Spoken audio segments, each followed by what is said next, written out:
Welcome to this free 1-hour masterclass on navigating IEP meetings with confidence. My name is Katie Rose Pryall, and I am your host, as you'll see in a minute. And I just wanted to put in this introduction to let you know that this is purely informational, my gift to you. I'm not trying to sell you anything, and I hope you learn something that can help make your life easier and the lives of your children better. Good morning, everyone, or afternoon, wherever you live. Thank you so much for being here today. Welcome to How to Navigate IEP Meetings with Confidence, essential knowledge for parents of neurodiverse children. I want to start by asking you something. Have you ever walked into an IEP meeting feeling completely overwhelmed? Have you sat in a conference room surrounded by administrators, teachers, and specialists, all using acronyms and legal terms you've never heard before, while you're just trying to figure out how to help your kid? If you're nodding along with me right now, you're not alone. In fact, that's exactly why we're here today. My name is Katie Rose Pryall, and I'm a neurodivergent parent of 2 neurodivergent children, and I've been through dozens, literally dozens, of IEP meetings over the years. And I can tell you from hard-won experience, these meetings don't have to be as overwhelming as they often feel. Once you understand the system, once you know your rights, once you learn the strategies that actually work, everything changes. Today, I'm going to share the 3 most important things I wish I had known before my very first IEP meeting. These aren't complicated legal strategies. They're practical, actionable pieces of knowledge that will immediately give you the confidence you need to navigate IEP meetings. By the end of our time together, you're going to understand what schools are legally required to provide, how to prepare for meetings effectively, and how to advocate in a way that actually gets results. Let's get started. Have you ever gone through IEP meetings and felt confused, frustrated, or powerless? You are not alone. Let me tell you about one of my very first IEP meetings that went terribly wrong, so you understand that I've been exactly where you are. When my older son, now 16, was in first grade, I started noticing he was struggling significantly with reading and writing. He was clearly bright. He could discuss complex topics, solve puzzles, think creatively, but something wasn't clicking with his literacy. I did what I thought was the right thing. I took him to a private doctor of speech and language pathology for a comprehensive evaluation. It was expensive, hundreds and hundreds of dollars, but I wanted answers so I could help him. And we got those answers. The evaluation revealed that my son had severe dyslexia and needed intensive, specialized intervention. Naively, I brought that evaluation to the school, feeling prepared and hopeful. I thought, finally, we have documentation. Now they'll help him. But the school administrators surprised me. They told me that the external evaluation didn't count at all. They said, and I quote, "Testing has to be done by us to be valid." I sat there stunned. I had just spent all of this money on testing, and they were dismissing it completely. They didn't even look at it. I didn't know what to say. I didn't know that what they were telling me was actually false. Federal law requires schools to at least consider outside evaluations. So I walked out of that meeting, and my son received minimal support. Because of that, I had to pay for private speech therapy on top of the evaluation I'd already paid for. And in school, he struggled for years longer than necessary. That's what I mean when I say I felt powerless. Not because I didn't care. I cared desperately, but not because I wasn't trying. I was trying everything I could think of. but because I didn't have the knowledge I needed to advocate effectively for my kid. Here's what I learned. The system is objectively confusing. Schools have teams of people who do this every day. They know the laws, the loopholes, what they're required to provide, and what they can avoid providing. As parents, we're at a huge disadvantage. But knowledge is power, and that is what today is about. Giving you the knowledge that levels the playing field.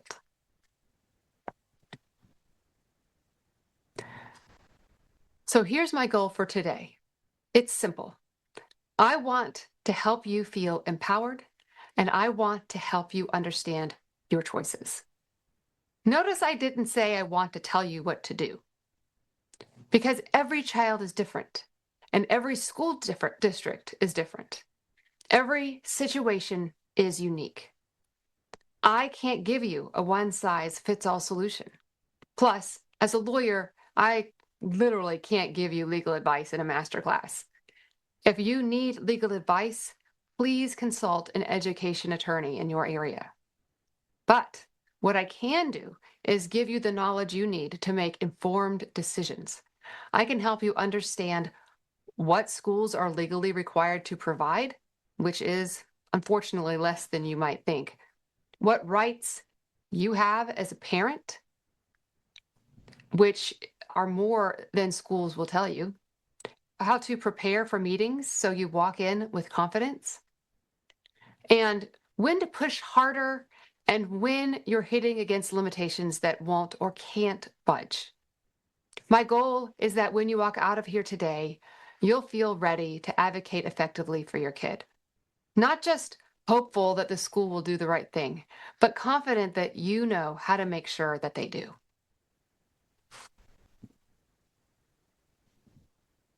Remember, in a perfect world, schools and parents would genuinely and honestly collaborate for what is best for every child. But schools face serious limitations, budgetarily, for example, that lead to self-protective measures.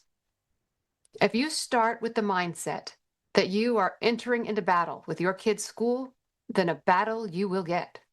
If you start with the mindset that schools are stretched terribly thin, then you will be more successful. The mindset is this: schools are not your enemy, and equitable systems are. Let me tell you a bit more about my background, because I want you to understand why my approach is different from other IEP training you might have encountered. I hold a JD, that's a law degree, and a PhD, which means I have legal training and academic research skills. I know how to read statutes, court cases, and regulations. I have been researching neurodiversity and mental health for decades, publishing research articles, which you should never read because they're super boring, and books, which are more interesting. But more importantly, I'm a neurodivergent person myself. I'm a late diagnosed autistic adult with ADHD.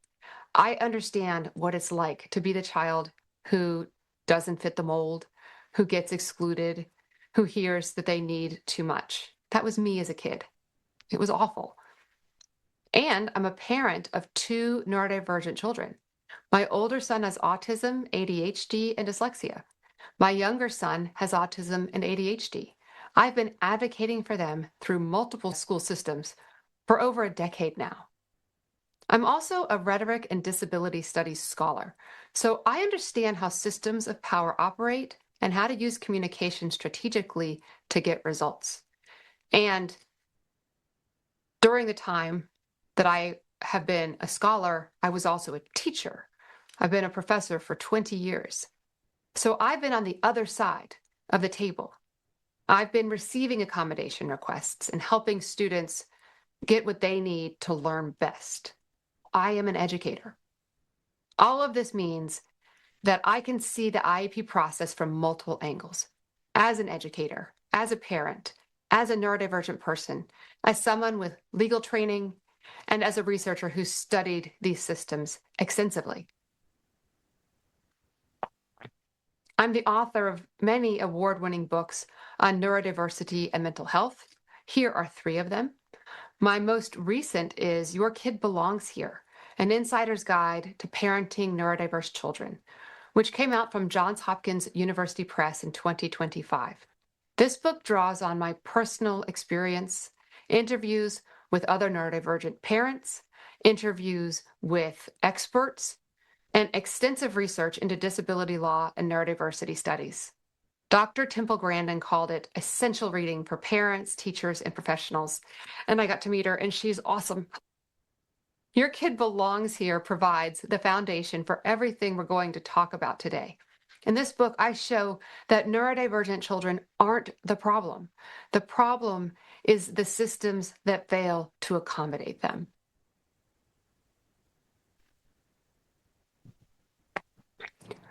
So what makes my approach different from other IEP advice you might have received? First, I'm not going to sugarcoat things. I'm going to tell you the uncomfortable truth about what schools are legally required to provide, and it's less than you think.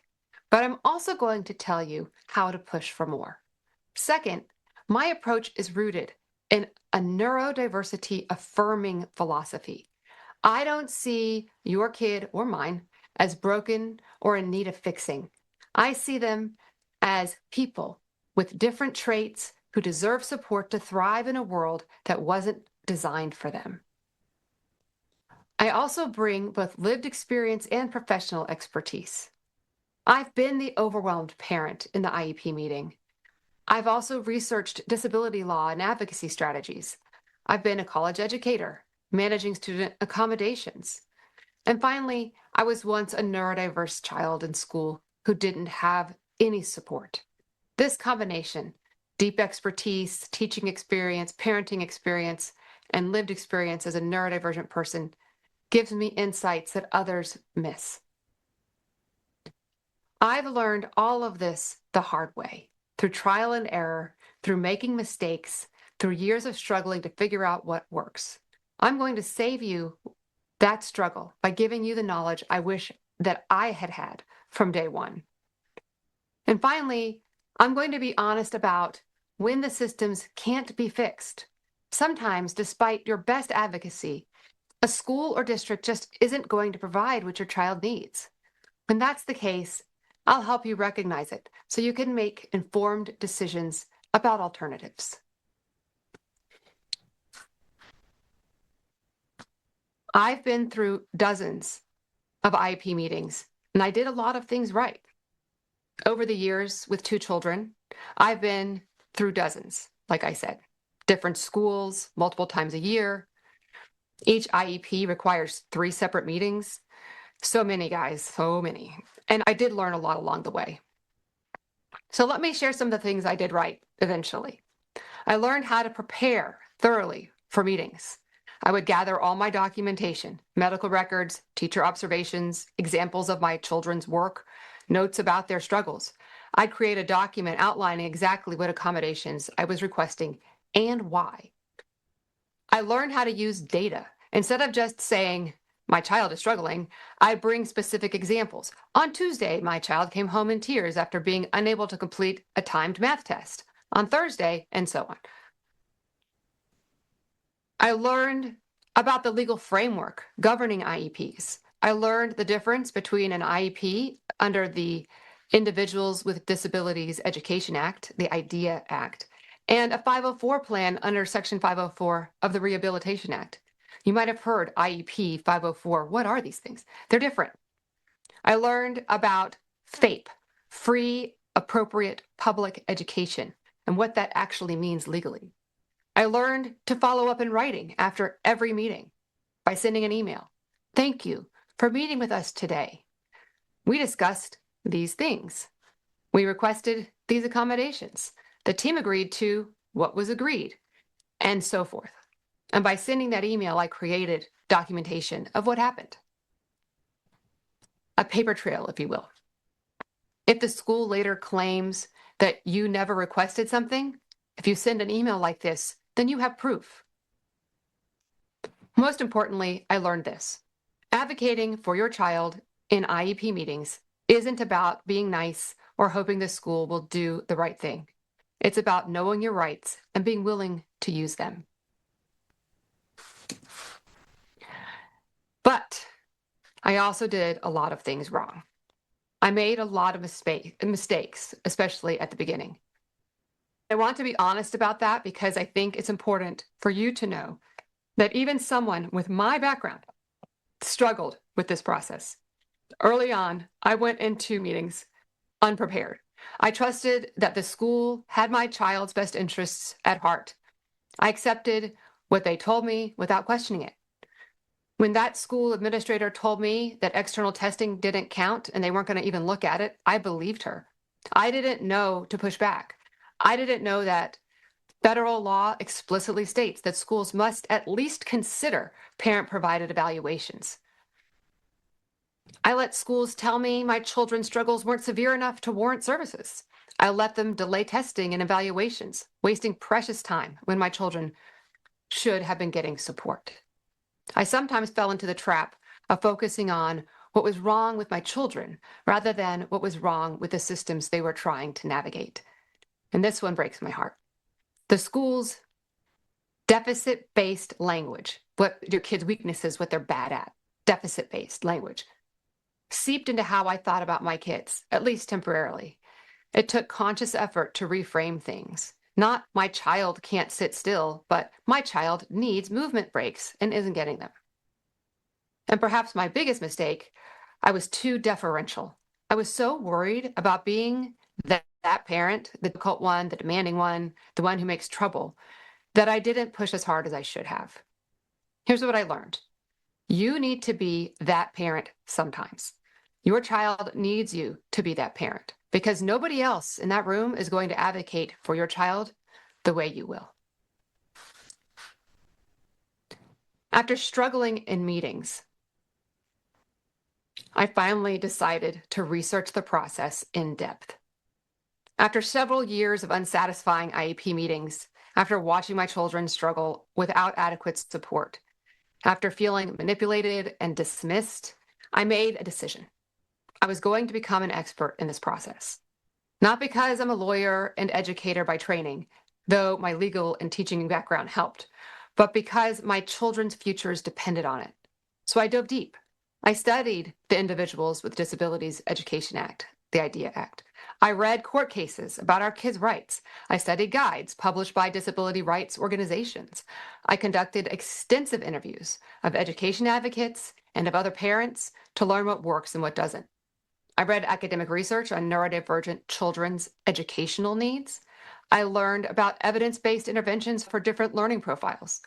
I learned what accommodations actually help versus what accommodations schools offer because they're easier to provide, but maybe don't make that much of a difference. And through all this research, I learned something crucial. The IEP process is objectively, perhaps deliberately, confusing. The legal standards are vague, giving schools plenty of wiggle room. Schools have an incentive to provide minimal services because services cost money and require resources that they frequently do not have.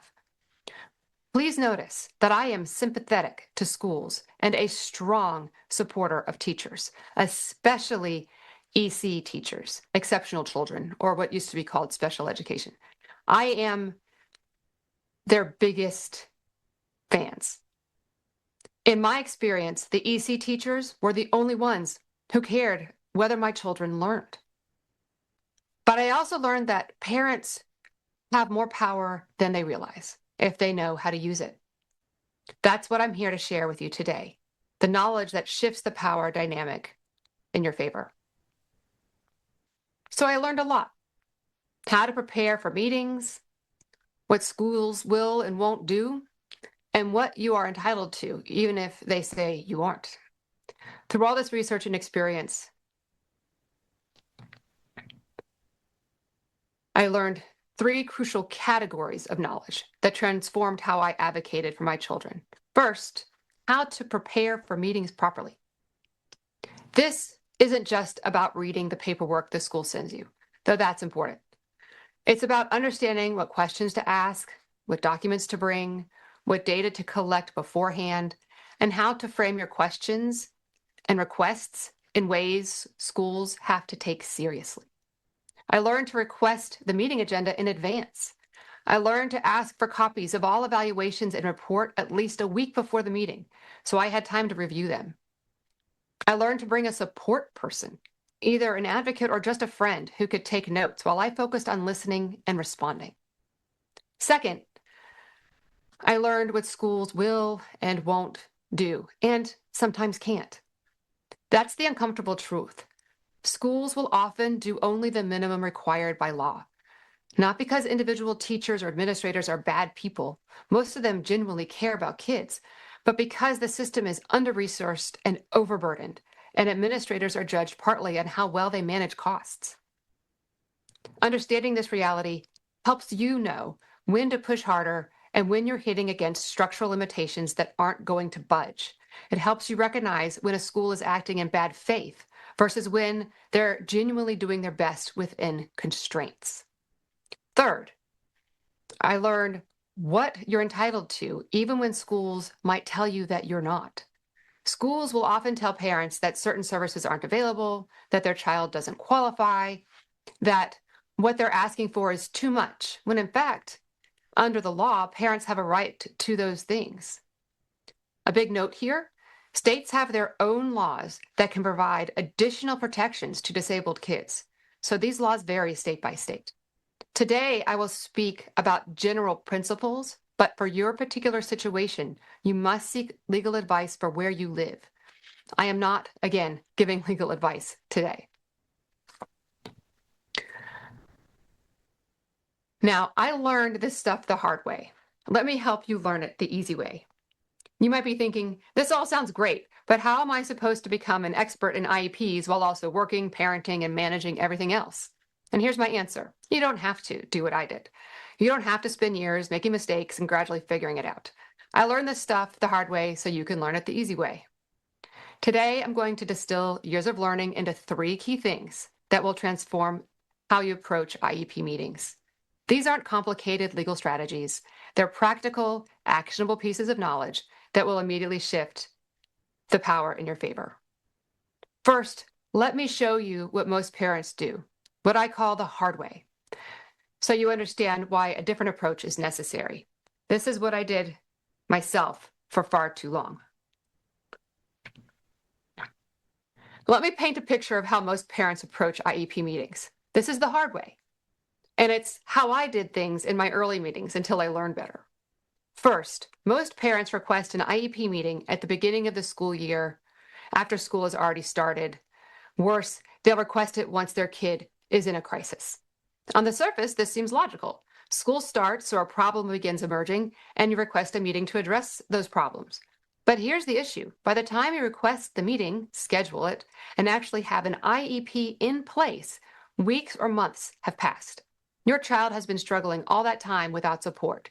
You're playing catch-up instead of being proactive. Second, most parents show up to the meeting with a smile and nothing else. Maybe they bring some paperwork that the school sent. Maybe they've thought about what they want to say, but they don't bring documentation, data, or evidence. They don't bring an advocate or a support person. They don't have a list of specific requests. They show up hoping the school will figure it out and do the right thing. Third, most parents let the school lead the meeting with little input from them.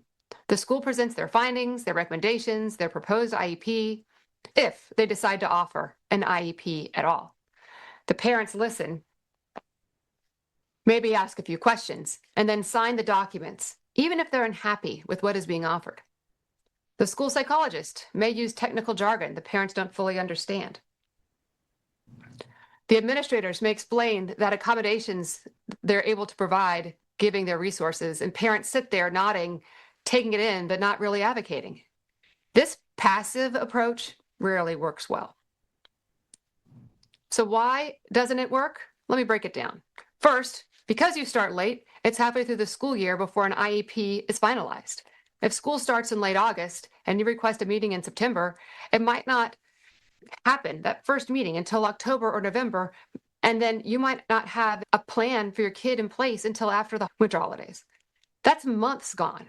If your child needed support from day one, which most neurodivergent children do, they've been struggling all that time. And during that time, your kid may already have been marked as a behavior problem. They may have fallen behind academically. They may be so depleted from masking and struggling that they're having meltdowns at home. You're constantly playing catch up. Second, because you come unprepared, your kid doesn't get the accommodations they need. Schools aren't automatically going to give your child everything they need. They're going to offer the minimum they think they can get away with. And again, not because they don't care about children, but because they are trying to conserve scarce resources.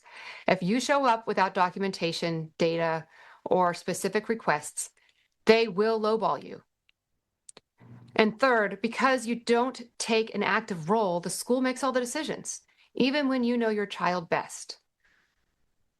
The school team has a folder with test scores and teacher observations. You have years of lived experience with your child. You know what they struggle with at home. You know what accommodations help them thrive when they're not at school. You know their triggers, strength, and potential. But if you sit silently while the school presents their pre-decided plan, instead of focusing on collaborating with the IEP team, all of your knowledge stays locked in your head. The IEP reflects the school's limited view of your child, not the full picture you could provide. So let me tell you about a better way. I'm going to share 3 things I wish I had known before my first IEP meeting. If I had known these things, my children would have received appropriate support years earlier. They would have suffered less, and I would have saved myself countless hours of frustration. These 3 things are game changers. They shift the power dynamic from the school holding all the cards to you being an equal partner. Here they are. Thing number 1, know what a school must provide. Thing number 2, don't go to meetings alone. And thing number 3, start early before problems arise. Let's go through each one in detail. The first thing you absolutely must know is what schools are actually required to provide. And I'm going to tell you something that might be surprising and even disappointing. They're required to provide less than you probably think. But knowing exactly what they must provide and understanding the legal standards they have to meet gives you the language and framework to hold them accountable. It also helps you understand, and this is really important, when you are asking for things beyond what they're legally required to give. And that allows you to strategize differently.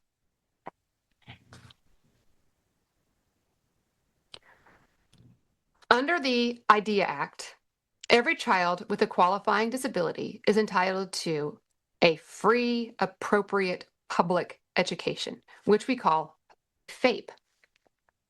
These words sound reassuring, right? Appropriate sounds like the school has to provide what's appropriate for your child's needs. But what FAPE means has been extremely contentious in the courts for decades. Let me walk you through what the law actually requires and what it doesn't. Please remember, once again, this is not legal advice, and I encourage you to take this information and research more and to consult an attorney in your area. 2 big court cases in the Supreme Court modified how we understand what FAPE is. The first was the 1982 case, Board of Education versus Rowley, or just Rowley, which set a very low bar for what schools must provide under a FAPE. This case established the foundation for how we understand FAPE today. The Supreme Court held that the Act did not require a school to provide a sign language interpreter to a deaf student who was receiving specialized instruction. They determined that the student was receiving an adequate education. Think about that for a moment. A deaf student without a sign language interpreter. And the school said that was acceptable under the IDEA Act. Here's what the court said. School administrators are allowed to determine what is required to meet a handicapped student's individual needs. In other words, schools have a lot of discretion to decide what accommodations they'll provide. And this was the crucial part. FAPE requires only minimal educational progress for students with disabilities.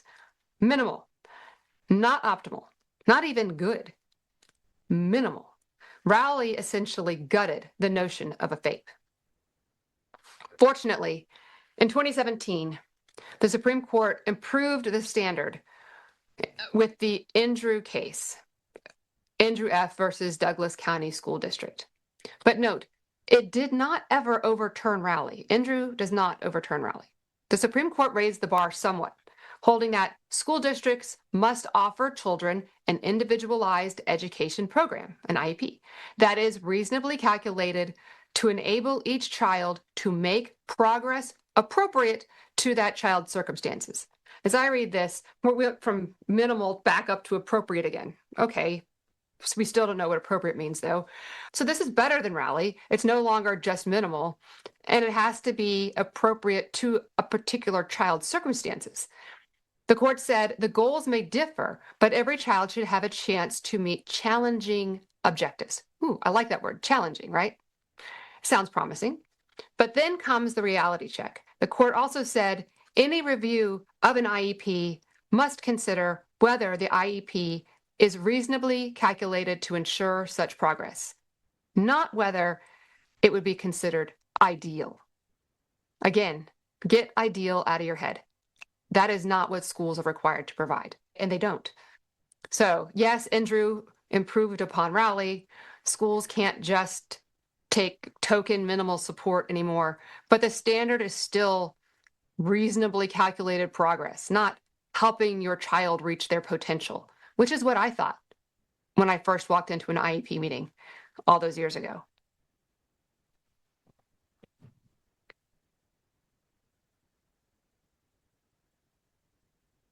So here's the stark takeaway from all of this. The standard is reasonable, not ideal, and schools determine what reasonable means. So an example, you have a twice exceptional child. This is a child who may be gifted, but is also in need of support. That's my kids, okay? Your child is making C's, but you know with support, they can make A's. This is incredibly common with twice exceptional children.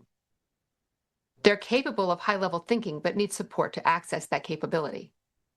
Under Rowley, the school could say, C's are passing, we're providing minimal progress, that's FAPE, case closed. Under Andrew, you have a better argument. You can say, given my child's intellectual capabilities, which testing shows are in the gifted range, C's do not represent progress appropriate to their circumstances. But here's the crucial point. Schools might turn down a request for more support because your student is performing at grade level. There is no achievement gap to close. Students must be challenged under Andrew, and your C student is indeed being challenged. If your child is passing, then they're at grade level. Schools can argue they're meeting FAPE, even if your child is capable of so much more. That's the harsh reality of the legal standard we're working with. So here's your new mindset. Before, the school will figure out what my child needs. And after, I will ask explicitly and tactically for what my child needs. Notice the difference? It's moving from a passive hope to active demand.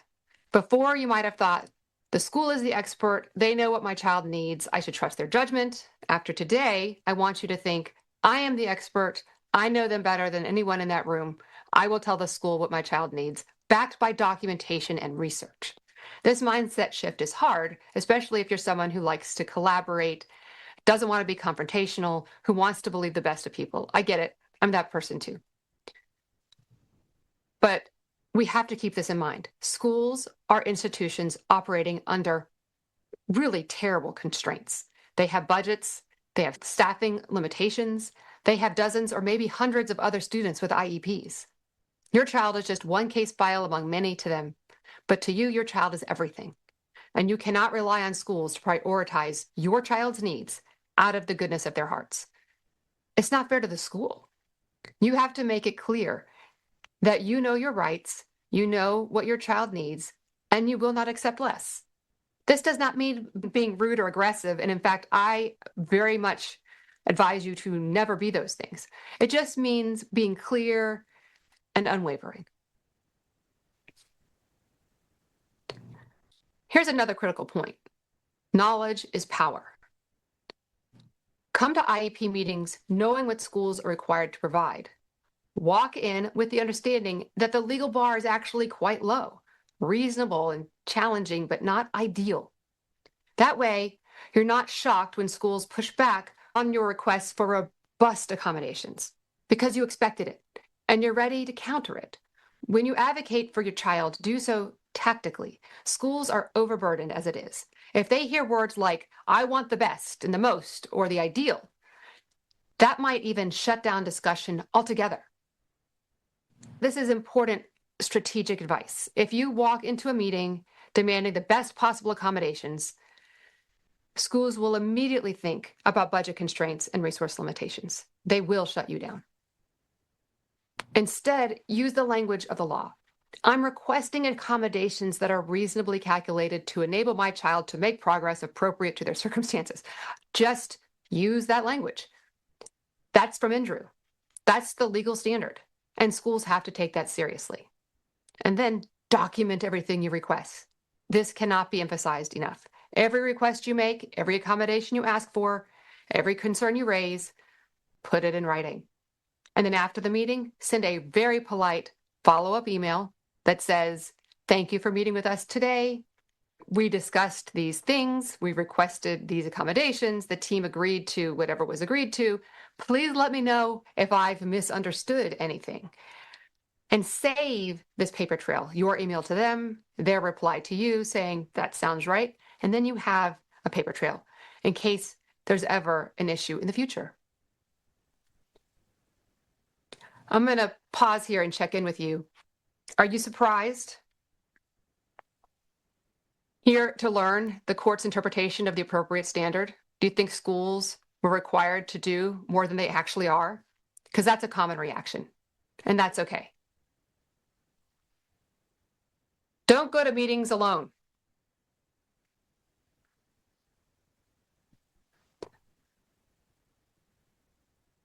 The first thing is you can consider an education advocate. An advocate is an expert who guides parents through the accommodations process. They are not lawyers, though some are. They're specialists in special education law and school systems. A good advocate guides parents through the accommodations process. They know IDEA in Section 504 inside and out. They know what schools are required to provide. They review medical evaluations with families. These can be dense and technical documents, and advocates help you understand what they mean and what services they should trigger.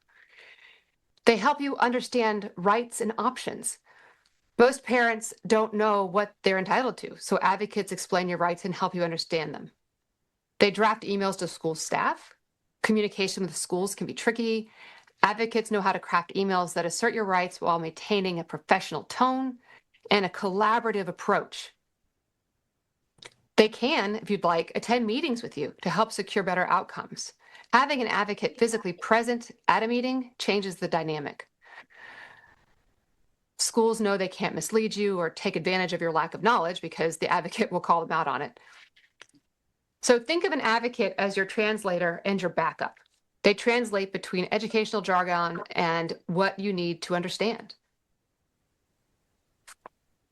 So how do you find a good advocate? The best source, honestly, is word of mouth from therapists or other parents. If your child sees an occupational therapist, a speech and language pathologist, psychologist, ask them.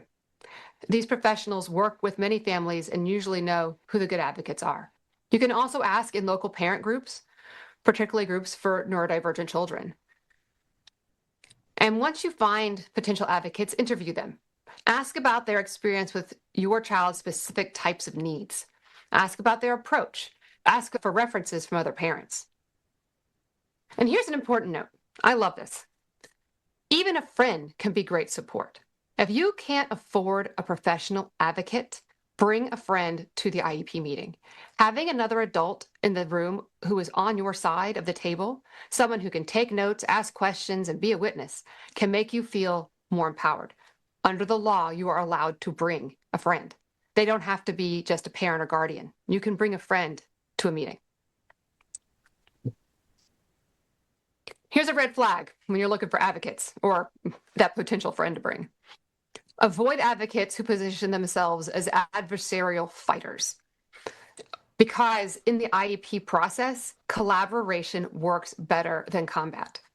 Always. While advocacy sometimes requires being firm, an approach based on collaboration with the school works better than one based on fighting. You want an advocate who knows how to work within the system, not someone who's going to make the school defensive from the start. After all, you'll be working with this school likely for years. They take care of your children. If you start with nuclear level aggression at the beginning, you're going to make enemies, and it's hard to come back from that. You might be wondering, when I talked about note-taking, can I record, like an audio recording with your phone? Can I record IEP meetings? And the answer is maybe. It depends on which state you live in. Each state has the power to decide whether IEP meetings can be recorded. There is no federal law that covers this issue. So reach out to the nearest parent training center to find out the rule in your state. It may help to consult with an attorney. And also, in some states, the decision is up to the individual school districts. If you would like to record, frame recording as a tool that will help you collaborate better rather than something that you're going to use to catch them out in an adversarial way. Before or at the beginning of the meeting, say this: I would like to pay close attention to our conversations today. Can I record this meeting so I don't have to worry about taking notes and missing something important? It might help to put this request in writing before the meeting and to have their agreement in writing as well, just to protect yourself later. So here's the takeaway on advocates. Never go to IEP meetings alone if you can avoid it. Bring an advocate, friend, or support person because you deserve support in this process. And collaboration works best.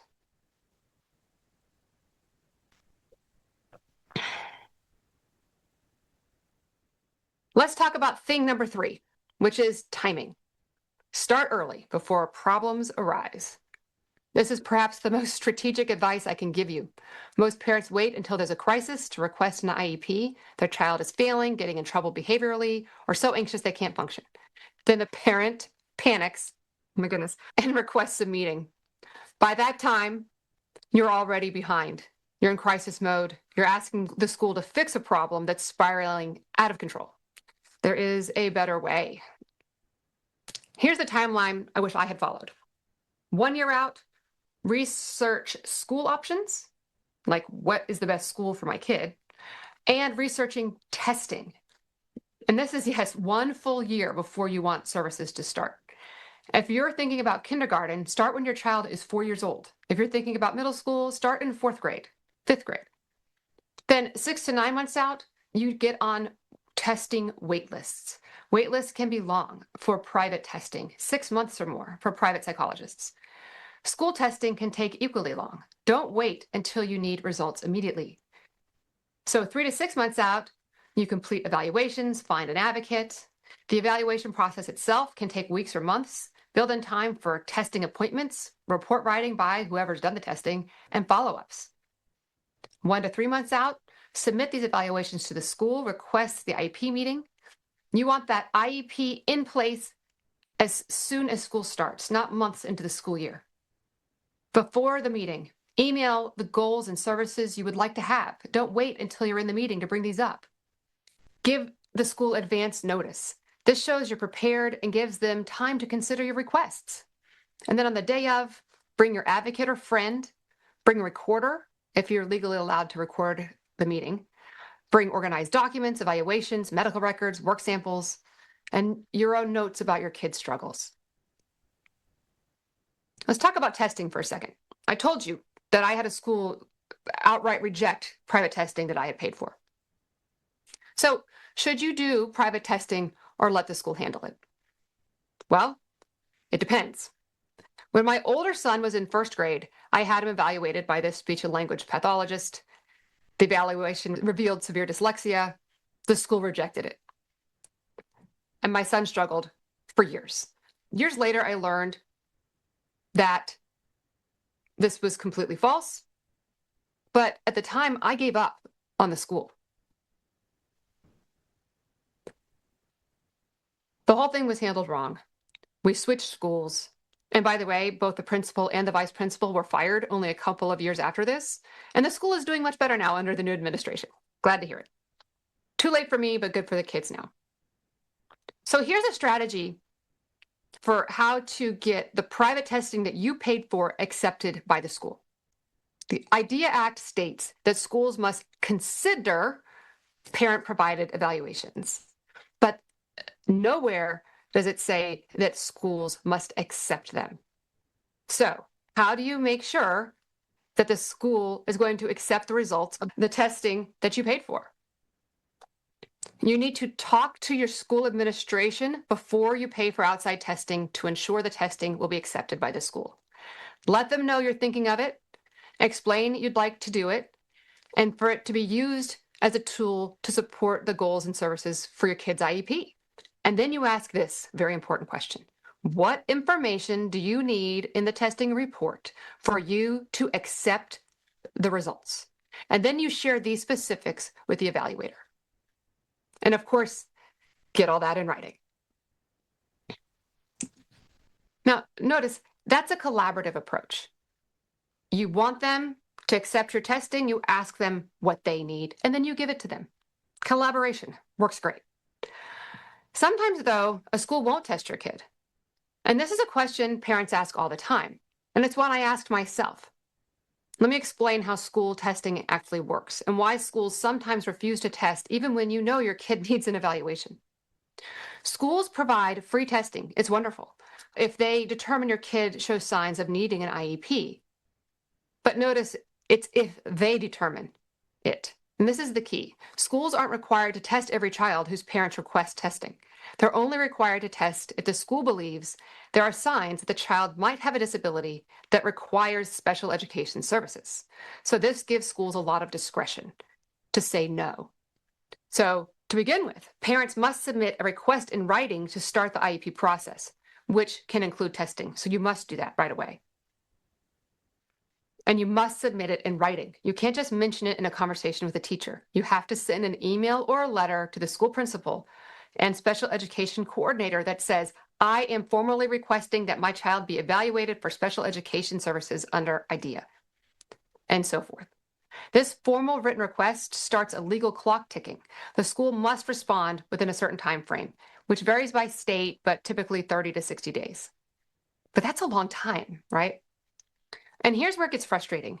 Even with a written request, schools can still refuse to test, and they often do, using criteria that might not make much sense to you.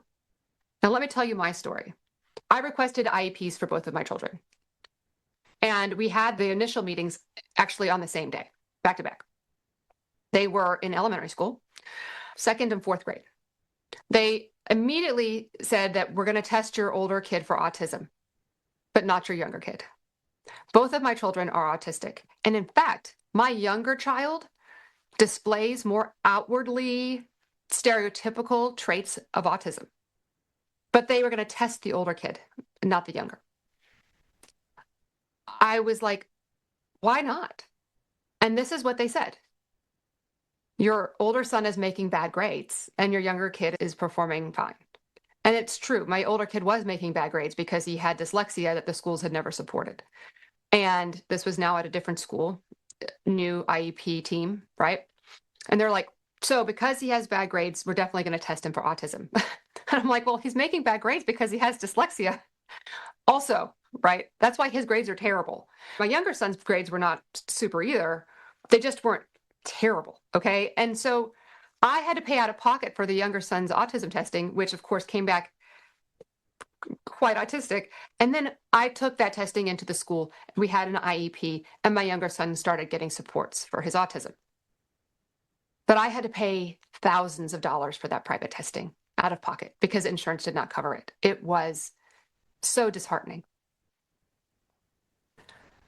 If my older kid hadn't had dyslexia, he would have also hidden his struggles at school and probably not been tested for autism either. It was only because of his dyslexia that he was tested for autism. I'm sorry, this is just absurd, okay?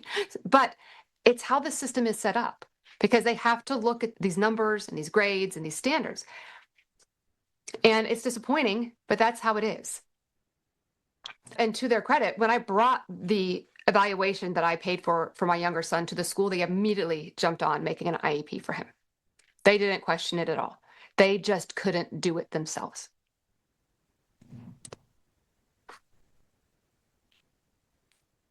Let me check in with you one last time. What do you think about this suggested timeline, a year in advance? Is that too much advanced planning? If it seems like a long time to you, just keep in mind, the earlier that you start, the less likely you are to end up in a crisis. And then what do you think about the fact that schools can ignore outside testing? Do you understand how to coordinate with your school to ensure that outside testing is accepted?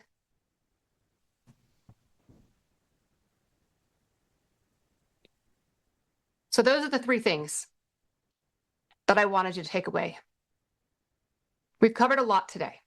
What schools are legally required to provide, FAPE, which is less than you might think, why you should never go alone, and you should bring an advocate or a friend to support you, and the importance of starting early, this 1-year timeline that I gave.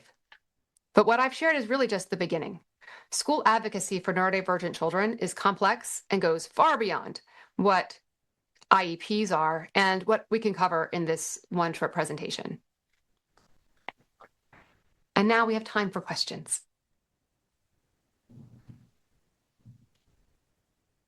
I have a question. Do you want me just to ask it, or do you want me to put it in the chat? You could just ask Okay. it. That's always easier for me, so thanks. Sure. I want to talk for a minute about charter schools and Yes. private schools, and are they required to do this as well? Okay, so it's a great question. Charter schools are technically public schools, and yes, okay, but private schools, no. And I learned that one the hard way. I took my ding-dong self with my children to a private school after that bad experience when my kid was a first grader and my other one was still in preschool. We transferred to the only private school in our town. One was in kindergarten, one was in second grade. And I learned very quickly that they do not have to abide by federal law and IEP programs at all. I will say the only redeeming quality of that school was the special education teacher who only was there on a part-time basis. I actually hired her privately to come to our home and tutor my kids at home out of pocket because she didn't have enough hours in her day to support the children at the school. So no, they will often have their own version of an IEP. It kind of looks like one, but not really. And they'll ask for the testing and all the stuff, but they absolutely do not have to meet federal standards. But charter schools do. Yeah, because they're public schools, technically public schools. If they're getting federal funding, they have to. Okay. Yeah. So I had a question regarding, Yes. sorry, I had a question regarding the use of technology and potentially restricting the use of technology that the school utilizes as part of an IEP in Okay. relationship to the child's learning structure. Okay. So my son does significantly better because he is he has right temporal lobe epilepsy Oh, yeah. and does significantly better not involving any technology whatsoever in his day in order for him to be successful. Right. However, the school uses it as a crutch All the time. all the time, and in place of proper teaching techniques and hands-on learning. And he's currently a fourth grader, struggling greatly. And we've not pulled the trigger on this, but I do have support from counselor, Yeah. and his pediatrician and his epileptologist on this. If needed, they will put it in writing yesterday. So how do I get the school to accommodate that or approach them with that accommodation versus just saying, I'm sorry, no more? Yeah. So to be honest with all of you, I homeschool. Okay. But I will tell you, if you homeschool, you should still get IEPs for your kids. And they're required to give you one. This is something most people don't know. If you decide to take your child out of school and work at home, which I know is not an option for most people, that you still get those IEPs And the schools must give you IEP meetings and do the testing and do all of the things. And because you get those IEPs, you have them for things like the future. If your kid decides, if you want them to go back to school in middle school, where they don't, I think, rely so much on everybody having a Chromebook and looking at, when I found out, I'm sorry, when I found out my second grader was watching slide decks all day, I was like, how do they get second graders to sit through these? We can't even get grownups to sit through these meetings at work, and they're getting paid to be there. And they do, they have their little Chromebooks, right? And the slide deck, and it forces the Chromebook to, and my kid's just like, and it's just all screens all the time at school now. So I am, first of all, want to express my deep sympathies to you, because I understand that is the way it is here too in my district. And it absolutely did not work for my younger autistic son. And he loved video games as much as the next kid, but this was a snooze because there was no interaction. It was like a college lecture, like he was in Chemistry 101. And again, Or worse. worse, right? And so I want to say again how sympathetic I am to the schools, who I know are overburdened. And I mean, all these things. There was a huge, bunch of teachers that quit after COVID all over the country. In my own district here, the classrooms had 40 kids in them. I don't know what you do instead. That's why we bailed. We had to. We didn't have a choice. My kids were in pieces after school each day. And I'm sure that the medical situation that your kid must be dealing with, I mean, headaches, I can't even imagine. It's pretty significant, and this is also, it's not just that, this is also school administrative induced PTSD as a result of his medical diagnosis that happened 2 weeks prior to kindergarten. Right. And me obviously being first time in school parent, having an administrator said, oh, we'll just wait and see, that's not necessary. Oh boy. We're not going to do anything to medically protect your child, but then physically and emotionally abuse my child for the better part of an entire school year. Yeah, I'm also familiar with that one. My kid hid under a desk, and the kindergarten teacher called me in. He's a 6-year-old, and she called me in and she goes, I don't know what to do. He's hiding under the desk. And I said, have you asked him why? And the answer, of course, was he was afraid of her. She was terrifying to him. And I'm like, how do you guys, this is like, she had 30 years experience. She was this institution at the school, and she couldn't figure out why a kid would hide under a desk. She couldn't bring herself to ask him why. I was like, what have you learned in your 30 years of teaching? So we homeschool, and that is not the answer for everybody, like I said, but the schools have to provide alternative learning methods, say for someone who is blind, right? They have to provide that. So for someone who cannot look at something, there has to be an alternative. This is just a matter of whether you want to go through all of that. It's hard. It's a hard decision to make, especially since, like you said, the lean towards the technology in schools is so, I mean, it's like they're about to topple over and there's no coming back from it. Like a basic example is that one of his IEP requests recently was that I get provided a second set of all learning material for at home, because it's all disposable. So they don't have a physical book they can bring home and return. Right.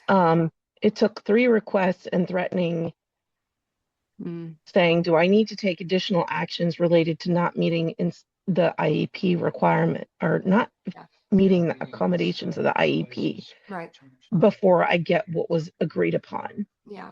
And amazingly enough, 6 weeks and 1 threat later, I finally have the sum of the materials. And you hate to have to fight. I mean, I always felt I'm sending my kid to school, and these people are the ones, responsible for their health and well-being. Yet we're in a battle. This doesn't feel like a safe place for my children because of the hostility that would come up. And I worked so hard to avoid that hostility because they are responsible for whether my kid is safe during lunch or safe during, unsupervised time, right? And it was hard. It's hard. I don't have any solid advice for you here. I can just affirm that what you're saying is real and awful, and I'm so sorry. I appreciate that. This was very informative, and it's definitely going to make my approach be different. So I truly appreciate being included. Thank you. Of course. Thanks for coming. Anyone else? I know Emily had a question in the chat, and then I was thinking the same thing. How long does the school get to dictate how long the meetings will last? I guess her school refuses to have all attendees present longer than about 35 minutes. I don't know if Oh, you wanted to add to that, Emily. You were the one that posted that, but I was also thinking one of those the thing. How long is the meeting? How long do they last? Yeah, so these meetings, what has happened is, well, we can only have them during the designated school hours and only during the teacher's planning period because our district does not pay our teachers for 1 minute more than 7.5 hours per day. And we, as the administration, do not require that they be present after paid hours. interesting. I don't, again, so these are their rules, right? And how they might conflict with the district rules, I don't know, because I don't know what your school district is, right? And I don't know all the rules of every district anyway, even my own. At some point, I threw in the towel, right? Now, the IEPs I get for my kids, now I can tell you what we just did because I got IEPs for them. I had my older son was about to take the SATs. And if you have an IEP, then it's easier to get accommodations on the SATs. I will tell you, we did not get accommodations on the SATs, but that's a different story. But that's like a bigger story beyond the IEP discussion. But having the IEPs in place helps with things like, you know, SATs. When you go to college, the first thing they ask is, did you have an IEP in high school? That sort of thing. So if you are homeschooling, the IEP is still worth it, right?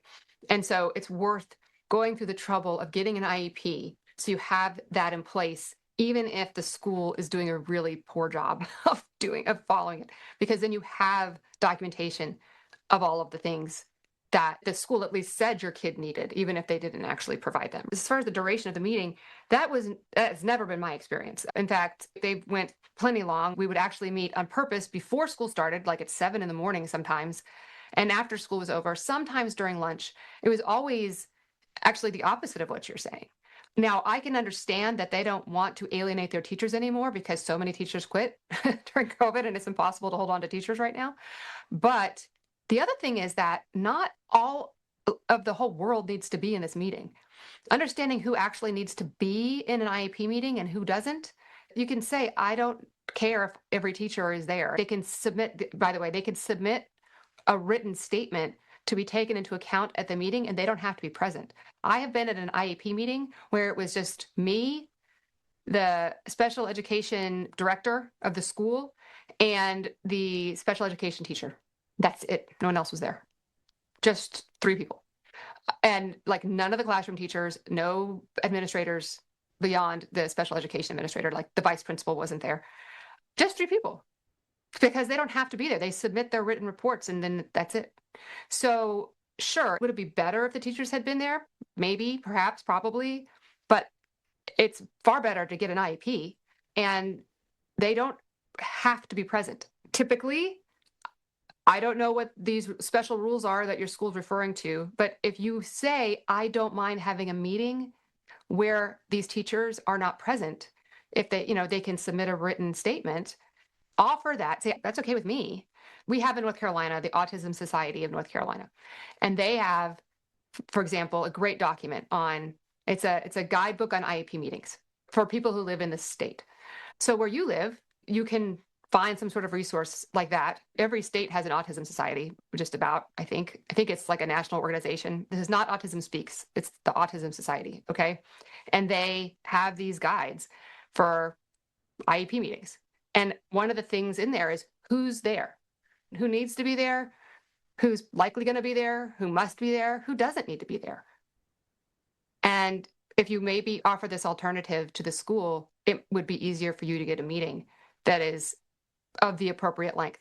But again, this is another reason to come really prepared, right? With like, fine. You know what? Meeting has to be 30 minutes. Send me all the paperwork in advance. Send me everything in advance. I'll read it at home. So you don't have to explain anything to me. I'll read it all, blah, blah, blah. Now, here's the thing. I don't know if they'll do that, but you can ask. And you should ask. I think anybody should ask all the time. So that is not something I've ever heard of in my life, if that makes you feel better. But I can see the strategy behind it, protecting their teachers' time. And so I hope the suggestions I made are somewhat helpful.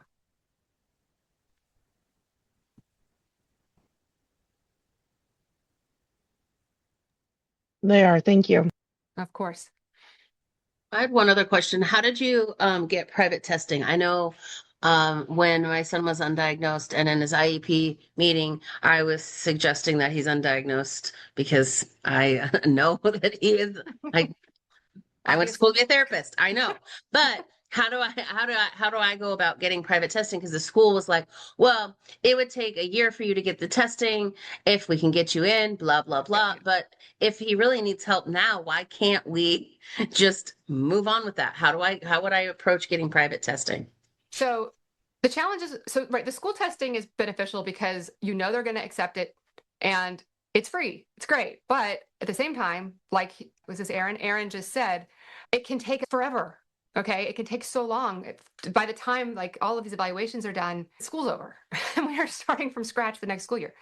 So I didn't even bother with school testing the second time around. Oh, by the way, your kids' disabilities expire after 3 to 5 years. By the way, dyslexia has an expiration date apparently. So does autism. So you have to get your testing redone every 5 years. And your district might require it more frequently than that. I don't know. But I was surprised to learn that autism had an expiration date. So I was like, ooh, that's amazing. I'm being very sarcastic. The point is that when it was time that 5 years was up from the time when they were in elementary school, because now they're in high school, I paid out of pocket again. I knew it was going to take a long time. So I planned for a 6-month waiting list. I fortunately was able to get in after about 3 months. Private psychologists do testing. You just have to find one that does educational testing. Just ask for referrals from other parents that you know. Google psychologists in your area, private psychologists, and then the drop down, if it says, educational testing, select that and see. And then check in with them and say, how much does it cost? Do you participate with my insurance? They probably won't, which stinks. It can cost so much, you guys, so much money to do this. And we always say, well, my child's worth everything. But honestly, sometimes it's just too expensive. And I don't have good advice for how to afford private testing except to put it on a credit card and pay it off a little bit each month. Okay. It could be in the thousands. Okay. And I had 2 kids. So mine was $6,000 for them together. That's how much I paid. It was ghastly. And I did it anyway. But I did it anyway. And I walked into the IEP meeting and I just said, here you go. And they were like, this person really knows what she's doing. And she had a 3-page list of accommodation suggestions, 3 pages. Very specific. It was like, here's the accommodation this particular child needs. Here's why. Here's how to implement it. She knew exactly what she was doing. And so find someone who really knows how to communicate well with schools. Writing a report schools will see as something that they should accept and rely on. And it does, in the end, you're paying the money, saves you time. So I was very pleased with this report that I paid out the nose for, and I'm glad I have it for my kids. It actually helped me a lot because, again, we started homeschooling and it helped me be a better, run things better here at the house. I hired tutors and things like that. And before the tutors step through the door, we talk about, hey, look, these are the ways my kids learn best. This is not the way my kids learned best with the Spanish tutor or the math tutor or whomever. So again, the educational testing, it's neurological, psychological, it's neuroed psych testing is what it's called. And it's worth doing, even if you're the only one who ever sees it, to make you a better parent. How can you be more patient with your kid? What are they struggling with? What causes these things to happen? But yeah, pricey. Thank you. Sure.